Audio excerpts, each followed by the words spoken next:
I want to take this fire extinguisher camping with me, but I don't want to take this mount, so I need a way to tie it to my truck. I like to cook right where you see that orange case, so I want the fire extinguisher nearby. So I have these rails in my truck bed, and I'm thinking I can mount it just right here, right in between the rail. And we have these holes along the length of the rail. That's what I'm going to try to tie into. This is just a couple pipes, and I'll use a propane cylinder for example. At first I thought I could use an old camping hitch. Take your fingers and poke them through, create a girth hitch. We'll bring those two loops together.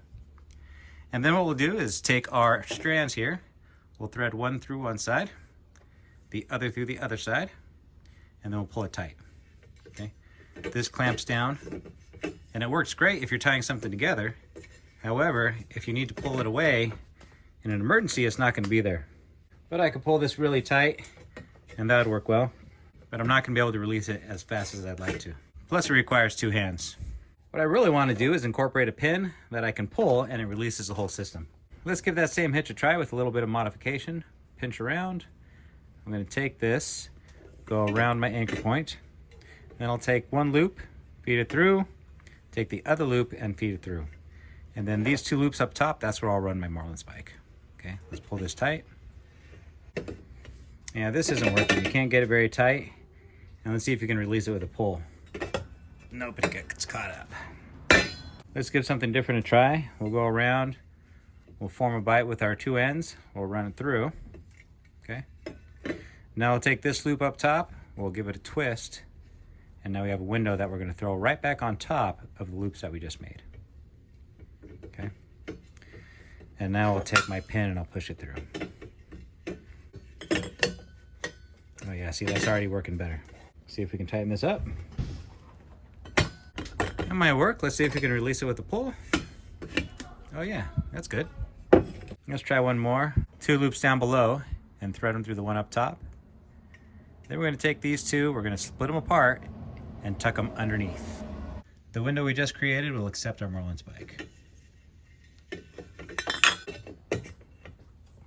That might work. Let's see how we do with the pin. Oh yeah. All right, it's going to be a contest between those two. But you know what? I don't want to use a marlin spike as my pin, so let's machine something a little better. We'll use 3/8 aluminum bar stock.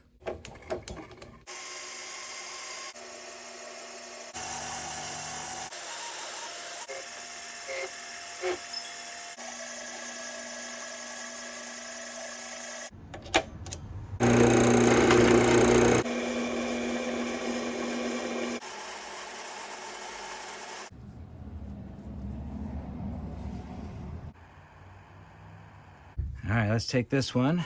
We'll take our rope and run it through.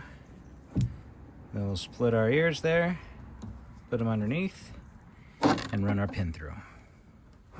Okay. Let's pull this tight. So I can already see an issue here. As I'm pulling this cord, the turns are so tight around this pin, it doesn't want to allow it to move. So maybe if we had a bigger pin, it would be better, but for what I made here, that ain't gonna work. All right, let's scratch that. Okay, let's try that other method here. Make my loops, I'll go through. I'll give this a twist, and then throw it right back on top of the loops. Okay, and then our pin is gonna go through here. Pull everything tight. So the nice thing about this one is I can take these two ends and pull them horizontally, and they'll tighten up. There we go. Let's keep on adding some tension here. Looking good. This isn't as tight as I want it to be, and I don't want to wear out my grip pulling these apart. So what I'm going to do is use my marlin spike, do a marlin spike hitch, and that'll give me a little grip that I can use to pull everything apart. All right, I think that's going to work out just fine. Luckily, we don't use a fire extinguisher very often. The extra ends are just tucked underneath in the back there. And I can reuse this whenever I need to use it again. This is well secure. It'll be just fine at the campsite. Then when I need it, I'll take my pole, slip it through. Thanks for watching. If you'd like to support my channel, you can visit my shop at awesomeforsale.com. Pick up your very own marlin spike. This one is designed by me. We can engrave it for you or even tie the Turk's head knot. This one says, "That is not going anywhere."